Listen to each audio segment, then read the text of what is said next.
বন্ধুরা আজকে বাড়িতে রান্না করলাম তেলাপিয়া মাছ দিয়ে পোস্ত দিয়ে ঝাল। খেতে কিন্তু ভীষণ সুন্দর হয়েছে। তোমরা কিন্তু রেসিপি বাড়িতে অবশ্যই করে ট্রাই করো।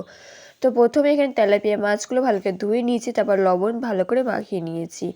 এরপর কড়াই দিয়েছি বেশ খানিকটা পরিমাণে তেল। তেলটা গরম হয়ে গেলে হালকা নাড়াচাড়া করে তার মধ্যে মাছগুলো দিয়ে এপিট ওপিট করে একটু ভেজে নেব। যেহেতু মাছটা আমি আজকে রান্না করবো সেটা কিন্তু খুব একটা কিন্তু বেশি পরিমাণে ভাজবো না। তবে এখানে যেহেতু মাথাগুলো দিয়েছি তার জন্য কিন্তু মাথাগুলো এপিট ওপিট করে ভালো করে একটু ভেজে নিতে হবে।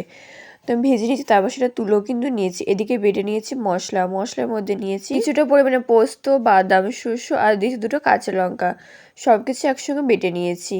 এরপর মশলার মধ্যে সামান্য পরিমাণে হলুদ আর সামান্য পরিমাণে কিছুটা কাঁচা তেল দিয়ে ভালো করে কিন্তু এটা মিক্স করে নেব। আর দিয়েছিলাম সামান্য পরিমাণে জল। সব কিছু আগে থেকে গুলে নিয়েছে, তাহলে কিন্তু রান্নাটা আর সহজ হয়ে যায়।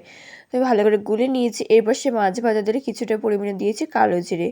কালো জিরে দিয়ে হালকা নাড়াচাড়া করে তারপরে আমি যেই ঝোলটা বানিয়ে রেখেছিলাম সেটাই দিয়ে দিই। মশলা দিয়ে ভালো করে কিন্তু নাড়াচাড়া করে দিলাম। আর এর মধ্যে কিন্তু বেশি পরিমাণে জল দেবো না, কারণ এটা কিন্তু একটু গামা গামাকায় ঝোল খেতে বেশি ভালো লাগে। এই তেলাপিয়া মাছের সর্ষে পোস্তটা ভীষণ খেতে সুন্দর হয়েছিল।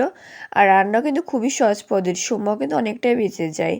তো আমি বেশ কিছুক্ষণ ধরে ঝোলটা 5 মিনিট ফুটিয়ে নিয়েছি। এরপরের মধ্যে সামান্য পরিমাণে লঙ্কার গুঁড়ো তোমরা কিন্তু এখানে স্কিপও করতে পারো। আর আমি এমনিতে কিন্তু কাঁচা লঙ্কা দুটো বেটেই দিয়েছি। তবে লঙ্কার গুঁড়ো দিয়ে বেশ কিছুক্ষণ নাড়াচাড়া করেছি। দেখতে পাচ্ছ এখানে কিন্তু মশলাটা ভালো করে কিন্তু কষানো হয়ে গেছে। আর দেখতে পাচ্ছি এখানে কিন্তু মশলাকে তেলও ছেড়ে দিয়েছি। আমি কিন্তু আগে তোমাদের সঙ্গে তেলাপিয়া মাছের ঝাল রেসিপি শেয়ার করেছিলাম, তোমরা কিন্তু আমার চ্যানেলে দেখে আসতে পারো। তোমরা কিন্তু রেসিপি বাড়িতে অবশ্যই কিন্তু একবার ট্রাই করে আসো, তোমাদের কাছে ভীষণই ভালো লাগবে।